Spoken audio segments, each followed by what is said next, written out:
welcome to Comcast Newsmakers. I'm Lonnie Wong at the Papa Voter Education Forum with Mariko Yamada, Assemblywoman representing Yolo County.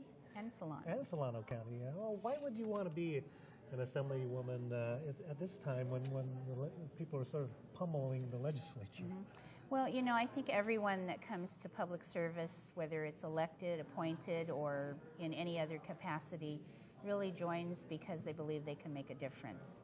And that's why I am continuing to seek re-election, even though things are very difficult.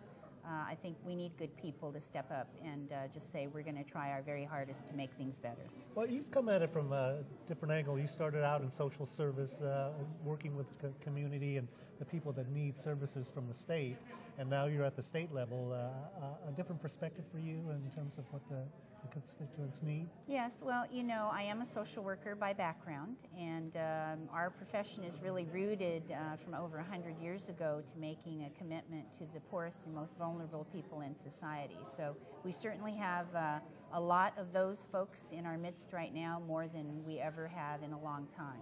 So I think my profession is really needed right now in the California legislature. At the same time, very challenging because of the budget situation. There's not a lot of money for social programs, and you know, the governor has proposed, as you know, cutting a whole bunch of those services as he has done in the past. How do you get by that sort of economic hurdle?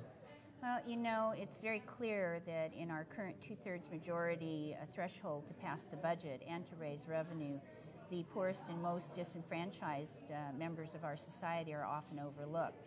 So I think, again, that's really one of the main reasons why I think it's important to have people in the legislature that will speak on their behalf.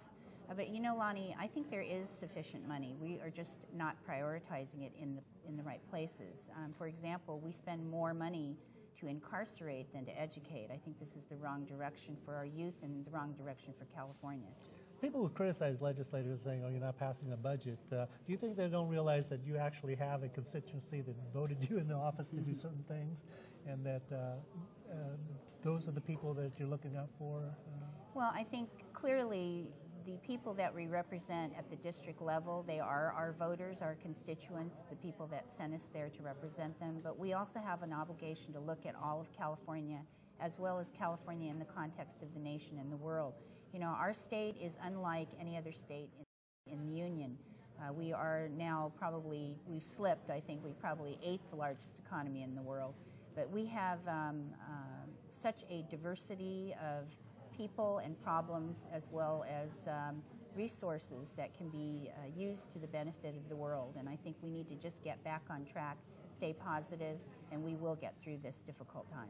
That's kind of a interesting take on things, considering you know, partisan politics that people are getting tired of. Some legislators say, well, you know, maybe I ought to do something else, but you seem to think that you can still make a difference in the legislature. Well, you know, term limits only allows a shelf life for an assembly member of, at best, 72 months.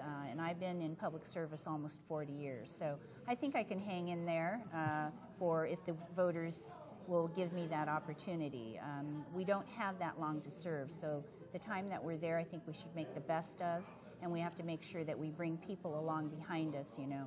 None of us gets here by ourselves, and none of us should leave an empty seat behind without making sure somebody's there to take over. Well, what are the issues in the coming term that you would concentrate on? Well, you know, my primary interests are in aging and long-term care. We are all part of the silver tsunami. In fact, I'm very proud to announce that I will be turning 60 shortly.